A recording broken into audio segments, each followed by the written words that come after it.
Welcome to Ed Blogcast with Bright Minds, produced by the Communications section of the Ministry of Education and Technical and Vocational Training, where we give students a spotlight to shine. I'm your host, Jonalee McIntosh. Thank you for joining us. Our guests today are State Minister Zane Lightbourne and two students from C.R. Walker Senior High School, Shanicka Davis and Nathan Ferguson. Welcome to the show. Thank you for having us. Awesome. So, Minister Zane Lightbourne, last month, February, the Ministry of Education and Technical and Vocational Training celebrated Career and Technical Education Month. What are your thoughts on the celebration of Career and Technical Education Month? Well, I think this is one of the most important building blocks of our nation, of the New Bahamas, that we realize that technically minded persons and talented students are able to explore their new career areas and help build the modern Bahamas. So I'm very excited that it's being advertised and it's being celebrated, especially amongst the next generation. Awesome, that's great. And we are joined by two students who are a part of the Career and Technical Education umbrella. So can you all tell me more about your program, the School of Journalism Broadcasting program at C.R. Walker Senior High School? Journalism, for me, it's very, very, very important. And to me personally, because I get to learn about the technologies, the behind the scenes, the audio production, video editing, photojournalism, all of it. But what I really love is writing, and that's print media. Awesome. And Nathan, what do you learn in your School of Journalism studies? We learn a lot of things inside of our classroom, but specifically I really like the fact that we have learned how to create our very own newsletter, our very own radio advertisement, and even everybody has their own special niche, and we can all go off into our own and focus on what we really want to focus on. So I'm interested inside of audio mixing, so I'm usually behind the mixer, but we have other people who do photojournalism and stuff like that. So I really like the fact that we can learn whatever we want to learn. Awesome. And Shanicka, what do you specialize in the journalism program at C.R. Walker? I specialize in print media because, like I said, I love writing. So all the time you could just find me just typing up a script. Awesome. And Nathan, you discussed audio mixing. What are some of the things that you do in your audio mixing courses? I've learned how to basically fully operate the mixer remotely and hands-on when I'm to the mixer physically, but I can also control it from a computer. So I've also learned how to connect the mics and also how to use the faders appropriately, making sure that the feedback is stable and making sure that everything is stable. So I've learned a lot of things on the mixer. Awesome. And Shanicka, what do you enjoy most about learning journalism so young in high school? What I could say I enjoy the most is being able to have the opportunity to learn things that people don't get to learn until later on in life or have to pay for. But this is being provided for free, and I get to learn a lot of new stuff, especially when it comes to technology, because I'm not that technical, so I'm very appreciative of this opportunity. Awesome. And Nathan, what do you enjoy most about learning journalism at your school? What I enjoy most is that, once again, we don't all learn the same thing. We all go over the same things, the same programs, but we can focus on what we really like. And for me, that's really electrical and audio. So I really like the fact that we're able to go off into our own. Awesome. And Minister Lightbourne, part of your portfolio is technical and vocational training. And these students are interested in journalism, and there's a media technology program at BTVI.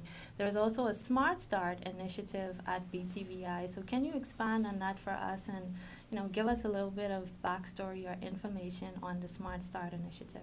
Yeah, well, the Smart Start initiative was aimed at targeting students who would not have graduated from high school for various reasons in this area, especially during COVID. Some students just dropped off the radar, as we say. What we have done is try to facilitate their continued learning through BTVI, and we're looking for that pathway to lead them to get their graduation certificate or high school diploma. So that is still being worked on. But in the meantime, there are certifications that these persons can pick up as students of a trade, and it will make them more employable. And so that was the idea around the Smart Start. But the actual courses of BTVI that are geared towards technology and journalism, all of these are areas that we facilitate the innate abilities of our children. Most of them have a desire and just interest, as you would have heard from the students. They have this interest in doing a certain thing, and then they find out more. We're supposed to facilitate that need to find out and to know more, and to bring out the best of them. Awesome. Okay, that's great to hear. So, Shanicka and Nathan, I know as part of your studies, you often do a lot of big projects in the School of Journalism. So can you tell us about a project that you have done or embarked on that you are most proud about? Shanicka? The project I can say I am most proud of would be when we had to go in the field and write a newsletter report on C.R. Walker's Girl Scout Club. They planted trees, and this was our first time ever creating a news document. And we learned a lot of new things about how to format it correctly, how to choose the perfect headline to grab the reader's attention. And it was really fun. Awesome. What about you, Nathan? What is a project that you've done that you are proud of?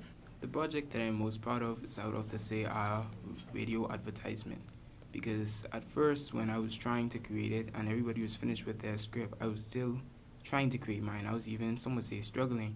So I had to take my time and think about it. And then when I finally created my script, and then I recorded it and edited it, I actually liked the outcome of it. So I think with time, that things can just come together how you want them to. Awesome, that's great to hear. And I'm sure that you all have plans on pursuing higher education. So what does that plan look like? What do you want to pursue? Where do you want to pursue it? Shanicka? For me, I would like to study law and journalism. Ideally, I would like to go somewhere in Canada. I'm not sure exactly which university I'm looking at yet, but I'm trying to get requirements for colleges first. Awesome. And so usually people look at law and journalism as like almost like on the opposite sides of the spectrum. So what do you enjoy most about, law and journalism, and why would you want to pursue both, do you think? For both of the topics, you really need to know the truth and behind the story, because in law, I'll be trying to find out both sides of a situation to choose objectively which side is correct, I want to say. And with journalism, you also have to be objective and listen to both sides of the story to get the full picture. Awesome. Nathan, what about you? What do you plan on studying in college, and what schools have you considered? I plan on studying audio and electrical engineering inside of college. And the schools that I'm thinking about a school inside of Germany, because I've seen that their engineering programs do really great, or even studying locally at the University of the Bahamas.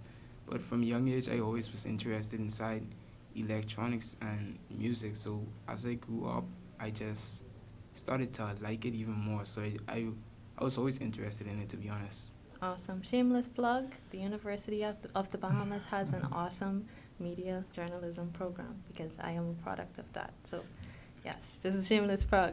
So in terms of extracurricular activities, what are you guys involved in, and what gives you guys a break from school when you need it?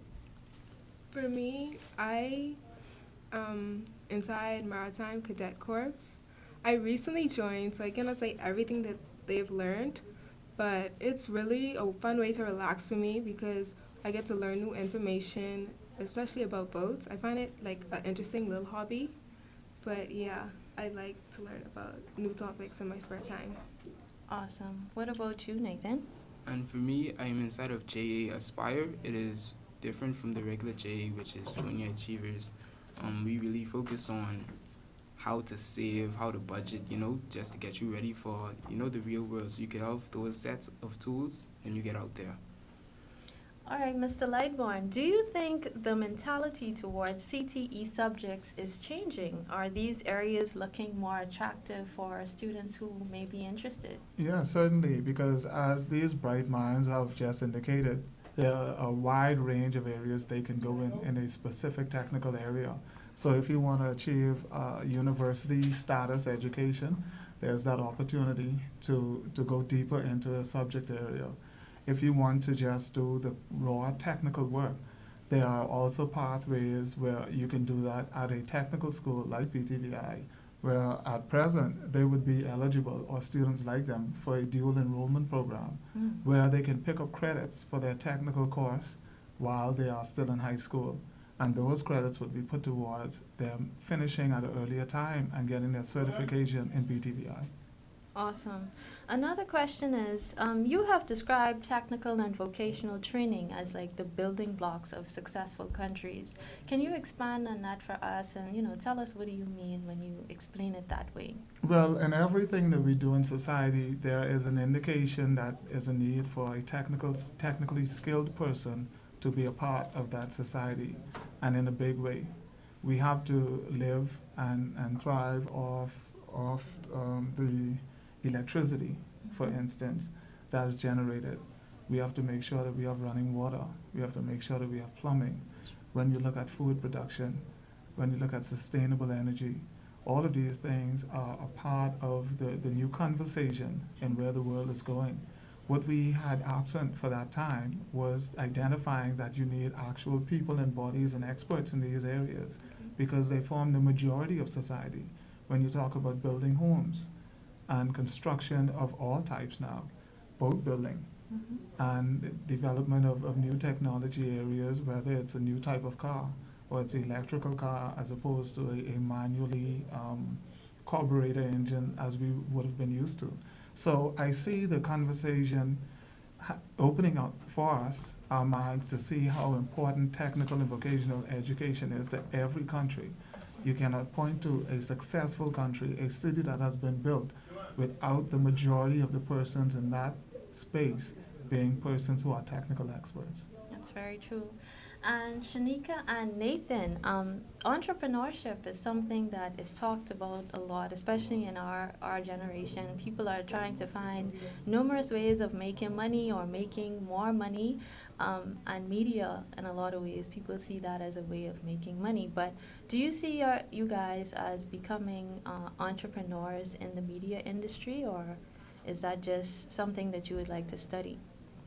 For me, when I thought about entrepreneurship, I mainly thought about when I went to college and after I studied law and all of that. Instead of thinking about media, I was thinking about opening up a law firm. So when it comes to media, I'm not exactly sure if I want to be an entrepreneur when it comes to that, but I have an idea of it for law. Awesome. What about you, Nathan?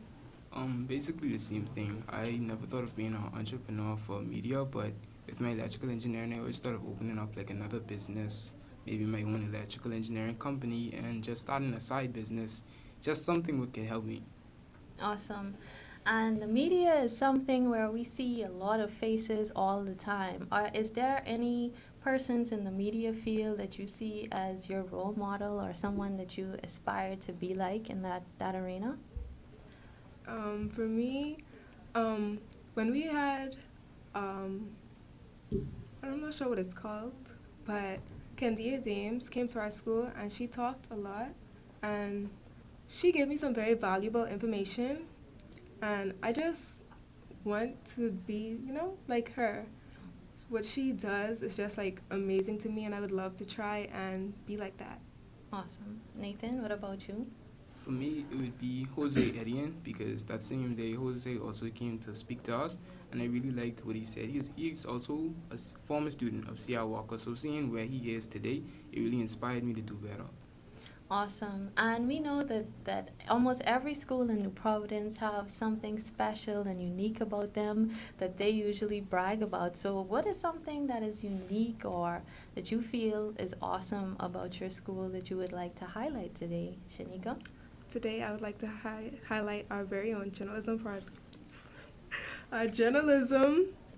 broadcasting class. We are the very first journalism broadcasting class in the whole Bahamas. And the grade 11s, we are the first. We have some grade 10s now. We're going to try and show them, how we started. Mm-hmm. But we are the first ever. And, yeah, I'm very proud of that. That's great. What about you? I would also like to highlight our robotics Awesome. program. It's really good for the students that really want to focus on engineering, also robotics, all of that. I would like to highlight that as well. Awesome. And Minister Lightbourne, there are a lot of programs in government senior high schools in New Providence. Are there any plans for programs being expanded into the Family Island so that more people can, have access to developing technical and vocational skills? Certainly, the same dual enrollment program is available to all high schools in the Family Islands, and we are going to make sure that we have a facility there for the Technical Vocational Institute. We have in train now, or in the planning stage, a Polytechnic Institute. That's where our students would be able to attend an institute whilst going to college, whilst going to high school, and they'll be able to receive early certification for entry-level jobs before they leave high school. And it's not limited to any particular single certification. You can have up to 6 certifications that you can marry together. It's infinite learning, and our students, even though their interests, as they would have said, some would be interested in law, others in journalism, there's options that you can be a degreed graduate in one area, and you can have certification in another area, or many certifications. So it's limitless for them. And I think that once we provide the avenues for them to tap into all of those talents, it only bodes well for us and for the future of our country, because these are our next generation of leaders. Agreed. And even though they have a pathway for a particular area, and you and I probably both are examples that your pathway at high school does not mean you're necessarily stuck in that area.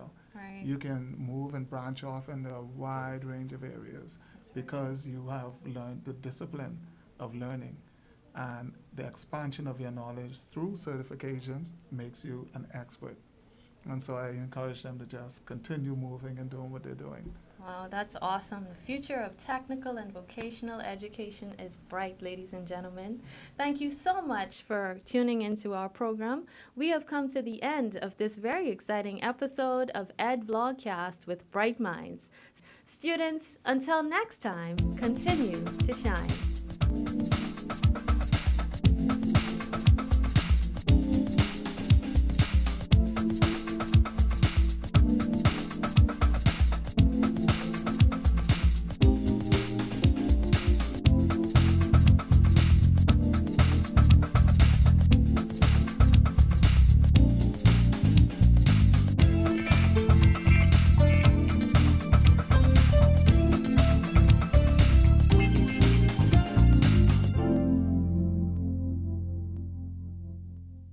While many countries have been challenged with the teachers leaving the profession due to COVID-19, Shanicka Hart, who teaches at the Huntley Christie High School in Andrews, believes that her fellow teachers have remained dedicated to their calling.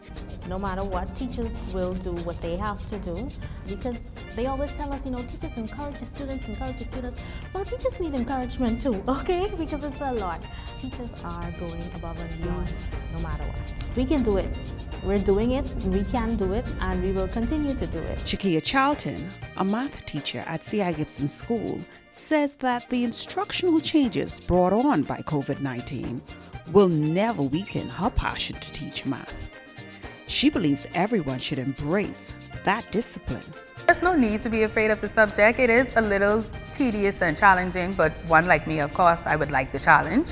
But it's a subject that helps you to develop more problem-solving skills, critical thinking skills. So although there's numbers and letters and all of those fun things involved, I call it fun, it's just really to help you develop those skills that you would need later on in life. So it may not necessarily be, oh, I got to solve this equation tomorrow. I would say practice more, because even though I'm the teacher, I would admit that I am not the best, but I try my best and I make the best out of every situation. But I would say I would practice more, and so that's what I'm trying to get my students to do. So as I'm teaching them, I'm also learning as well. There are more than 150 Ministry of Education schools across the Bahamas, comprising 11 districts. Do you know which district your school is in? Here is how to find your school. Step 1. go to the Ministry of Education Bahamas.com website. Step 2, click on the Schools tab on the main menu. Step 3, navigate to your school's district. Let's use C.R. Walker Secondary School as an example. C.R. Walker is a school in the New Providence Northern Secondary Schools District. Click on the New Providence Northern Secondary Schools District. Step 4, navigate to the C.R. Walker icon and click. That leads to C.R. Walker's webpage and Facebook page. There you will find pertinent information regarding C.R. Walker. Using these steps, you can find information on all public schools nationwide. Remember, stay informed, stay in the know.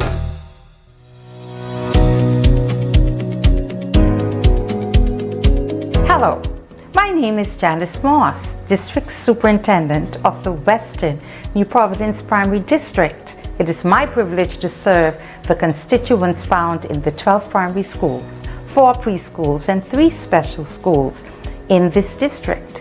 We have some of the most brilliant students, brightest and best teachers, visionary administrators, and supportive staff. Join me as I share some of our district's most proud and special moments with you. Welcome to the great Aubrey Sale Primary School, home of the Blazers, where our motto is commitment brings excellence. During our last academic school year, we were committed to improving literacy and numeracy through exciting, engaging, and creative activities, inclusive of Mathemania, Read, Sip, and Draw, Character Parade, and lots of competitions. I am pleased to announce our goal was accomplished. At Aubrey Sale Primary School, we are committed to excellence.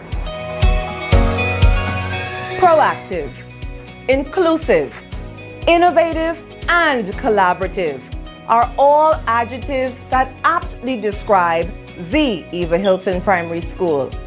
I am Naria Halbert, Vice Principal at Home of the Shockers, where we live by the motto, labor conquers everything. This year, we are celebrating with our physical education department as both our boys and girls captured the National Public Primary School Golf Championships. Indeed, we are proud. We maintain that while it is better in the Bahamas, it is absolutely the best here at Eva Hilton Primary School. My name is Mrs. Dolores Forbes. Our motto at Gambia Primary School is commitment brings success. One of the initiatives that we are proud of at Gambia Primary School is our farming project. Our former Prime Minister's wife, Mrs. Patricia Minnis, would have spearheaded this project. We were able to produce luscious vegetables as we teach our children how to farm and how to be proud of growing what they eat.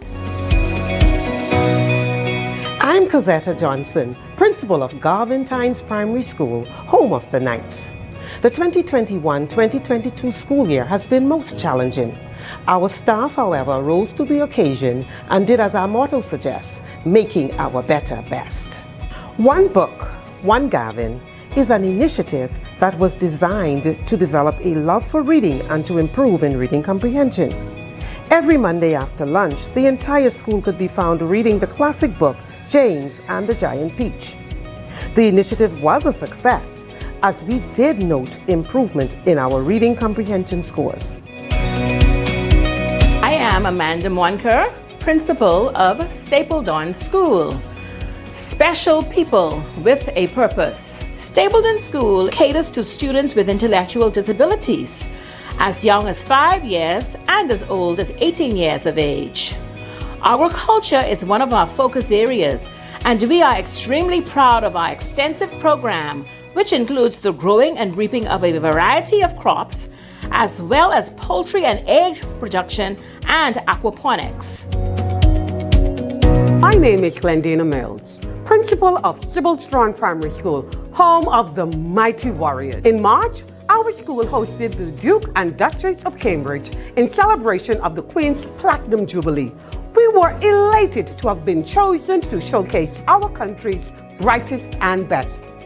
We also initiated a program to steer our royal students in the right direction through discipline, academics, sports, and skills development. That's We Kids. We are hopeful that this initiative will propel our students towards a legacy of success. Hello, my name is Casharon Coakley and I am the principal of the terrific Tiny Tot Preschool. I'm turning the spotlight on our Science Day held under the theme, This We Bohemian Things. My dynamic team took turns engaging students in experiments using our natural resources, the sun, sand, and sea. Students also participated in other activities including story time at our Bahama Mama, enjoyed rake and scrape, and tested their cooking and tasting skills. It was an exciting learning event for all. Hello, my name is Janice Johnson, principal of the legendary Yellow Elder Primary School, home of the Eagles. Yellow Elder has been synonymous in performing arts in this district for several years. It was because of their stellar performance that the Honorable Philip Brave Davis found it fit to come and visit our students here at Yellow Elder Primary. Yellow Elder Eagles continue to soar high above the rest.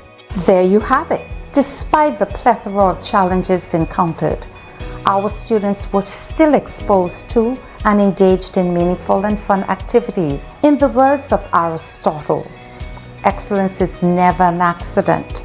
It is always the result of high intention, sincere effort, and intelligent execution. It represents the wise choice of many alternatives.